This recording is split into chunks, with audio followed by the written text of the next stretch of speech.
So think about the unique situation that we find ourselves in. So, they presumably, I don't know how much time the entire defense has been able to spend with each other. I'm not sure how people learn over Zoom. I don't know if anyone is, right? So I think the way to best utilize him would probably be in whatever he can read from the offense most easily.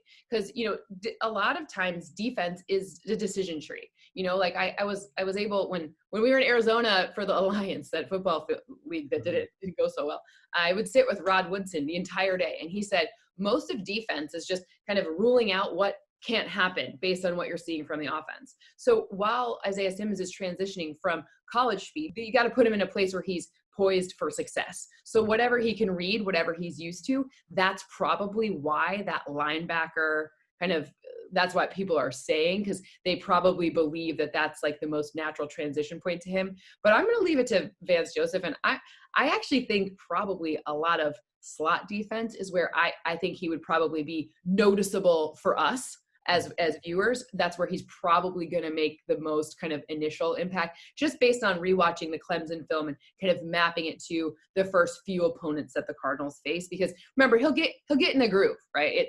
He'll get in that groove. It's just like every other rookie. It's going to take some time to indoctrinate him into the system.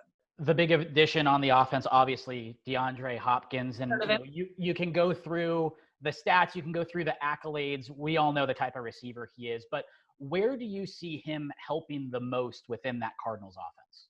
It's going to sound strange because obviously when you think DeAndre Hopkins, you think of earning a first down in traffic with like the world against him, and then Deshaun Watson like flinging his thing, and somehow it just happens and he has the ball. But one of the more underrated aspects about DeAndre Hopkins' game is his ability to create space for the other receivers. Larry Fitzgerald, and that if they're going to have that quick strike offense again, Larry Fitzgerald out of the slot, that's going to be really a much better value proposition if DeAndre Hopkins is drawing the defense way away from the middle of the field. Space is a pretty important thing. Christian Kirk, gonna love some space too. DeAndre Hopkins is going to command the attention of the number one corner, probably two number one corners or two, a safety corner, multiple defensive backs, maybe even a linebacker. And in doing so, that will open up the offense for other options. So now you have not just a playbook that's expanding because Kyler Murray is going into his second season, but also a playbook that's expanding because you have a higher probability of all of these passes being caught, because DeAndre Hopkins is just like, you can't leave him alone. That's a bad idea. So I think that's the more underrated aspect, what he does for the others on the offense.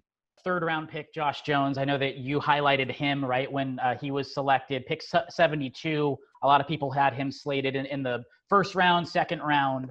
How do you see him enhancing that offensive line? There's almost, look, I was one of those people who had him slated. Like, I think O-line is one of the things that, people, it's very sexy to go draft a wide receiver, right? But with how deep this wide receiver class was, I was like, being like, oh my gosh, go get the O-lineman. Like, what are you doing? Because there's more options. Whereas the O-line class, really, there were 3 that were top tier, and then another 4 of which the Cardinals got in the third round, which is amazing, right? So like these tiers. So ultimately for me, it's going to provide the opportunity for a little more yards before contact for Kenyon Drake or for Kyler Murray, whoever's running the ball, right? And it's also going to provide a little bit more of a, instead of having to dish that ball out so quickly, it's going to give Kyler Murray just one more second to read the defense, see the progression, find that space we're talking about. It's a nice, like, the whole thing works together so well.